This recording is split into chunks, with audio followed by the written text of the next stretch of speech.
आज विधिवत अग्नि की स्थापना होगी। वैसे प्रतिष्ठा का संकल्प कल ही कर लिया गया। यह संकल्प अत्यंत विस्तृत था। अभी सारे संस्कार होना बाकी है। ये संस्कार होते रहेंगे और इन संस्कारों के पश्चात दिनांक 22 को ही यह पट्टी खुलेगी। स्वर्ण की शलाका में मधु लगा करके नेत्रोन्मीलन होता है। दिन भर हवन चलेगा भिन्न भिन्न देवताओं का और विभिन्न प्रकार के स्नपन भी आरंभ हो जाएंगे भगवान की प्रतिमा के और उनके अधिवासन का आरंभ होगा।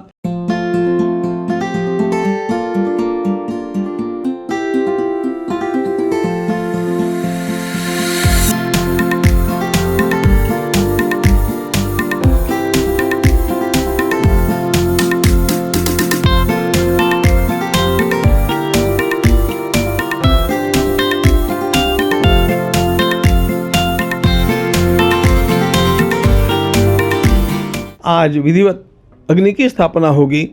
वैसे प्रतिष्ठा का संकल्प कल ही कर लिया गया।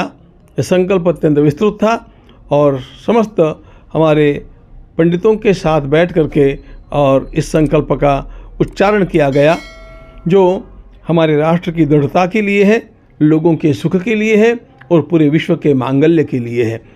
आज अग्नि की स्थापना होकर के और विधिवत सारे के सारे क्रियाकलाप आरंभ हो जाएंगे।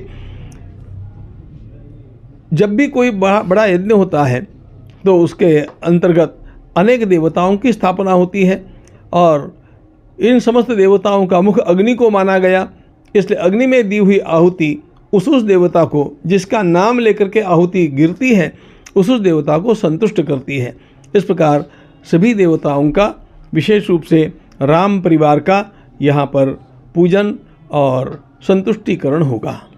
महाराज जी, भगवान राम के बाल स्वरूप पे आँख पे अभी पट्टी है, कैसे खुलेगी, क्या कब खुलेगी, कैसे खोला जाएगा? उसके अभी सारे संस्कार होना बाकी है। ये संस्कार होते रहेंगे और इन संस्कारों के पश्चात दिनांक 22 को ही ये पट्टी खुलेगी। क्या प्रक्रिया रहेगी? आँखों बताया जा रहा है कि सोने के पत्थर से आँखें के काजल लगाया जाएगा, क्या है कैसे? सोने के पत्ते से काजल विजल का कोई विधान नहीं। मूल बात ऐसी है कि स्वर्ण की शलाका में मधु लगा करके नेत्रोन्मीलन होता है। और उनके वस्त्र कैसे रहेंगे? उन लोगों को काजल जैसा लगता है। जी जी। वस्त्र भगवान राम के कैसे होंगे जो पहली बार पहनाया जाएगा? कहाँ का वस्त्र पहनाया जाएगा? मैं आज जाकर के पूछूंगा कि कौन से वस्त्र होंगे। वस्त्रादिक अलंकारादिक सब कुछ अच्छा होगा, लेकिन आप यदि रंग पूछते हैं तो मुझे पता नहीं है। मैं आज जाकर के तलाश करूंगा। महाराज जी, पुणे में स्वर्ण के धागों से बनाए जा रहे थे वस्त्र, वो आ गए, क्या वही पहनाए जाएंगे? वे वस्त्र आ गए हैं और हमारे माननीय मुख्यमंत्री जी पूज्य योगी जी के पास वो आए और उन्होंने हमें वो प्रदान किए हैं।